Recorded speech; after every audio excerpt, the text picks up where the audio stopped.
Apa sih Digital Economy Framework Agreement di ASEAN? Apa yang mau kita bicarakan? Ya, mengenai aturan perdagangan digital. Kita harus menyiapkan ini. Nggak usah berbicara globalnya dulu, ASEAN dulu. Aturan perdagangan digital disiapkan. Pembayaran digital disiapkan. Keamanan data hati-hati. Harus diproteksi, dilindungi betul.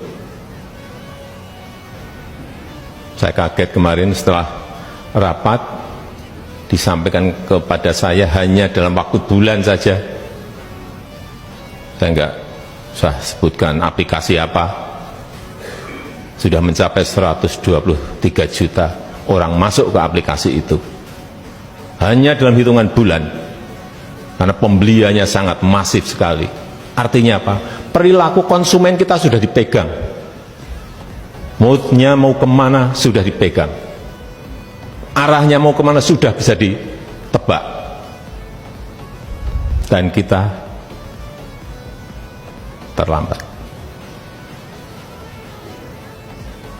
Hal-hal seperti ini yang jadi sekali lagi, aturan mengenai perdagangan digital, pembayaran digital, keamanan data, dan juga mobilitas talenta digital kita. Ini pindah kemana? Pindah kemana? Karena sekarang kalau Bapak Ibu lihat, digital nomad di Bali dari seluruh dunia ngumpul di situ. Bagus kalau kita bisa memanfaatkan mereka. Tapi yang sering dan harus saya ingatkan, karena potensinya tadi 11.250 triliun, 11.250 triliun rupiah. Hati-hati, kita tidak boleh hanya menjadi pasar saja. Ada potensi tapi kita hanya jadi pasarnya saja. Oleh sebab itu kita harus jadi pemain.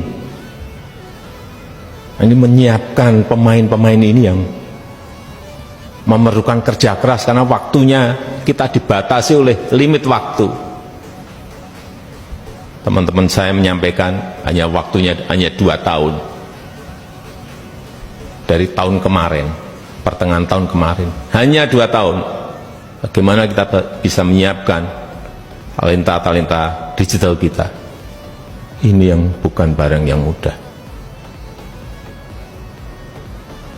Dan kita tidak boleh hanya menjadi konsumen saja. Tadi 123 juta tadi konsumen. Kita hanya jadi konsumen. Dan 90%, hati-hati, barangnya barang impor. Lebih bahaya lagi, bukan produk kita sendiri. Kalau produk kita sendiri kita taruh di e-commerce, masih bagus, tapi 90% barang impor karena harganya sangat murah. Bahkan baju kemarin ada yang dijual berapa? 5.000. Artinya di situ ada predatory pricing. Sudah mulai bakar uang, yang penting menguasai data, menguasai perilaku. Ini semua kita harus mengerti mengenai ini. Sekali lagi, jangan hanya menjadi konsumen, tetapi kita harus jadi produsen. Artinya kalau kita punya aplikasi yang masuk ke sana produsen, dari barang-barang yang kita produksi sendiri. Syukur kita bisa masuk ekspor ke negara-negara. Gak usah jauh-jauh, di ASEAN dulu kita kuasai. Jangan sampai kita lena dalam hitungan bulan.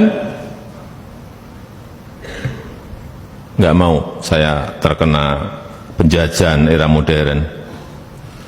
Jangan mau kita terkena juga kolonialisme di era modern ini. Kita nggak sadar. tahu-tahu kita sudah dijajah secara ekonomi.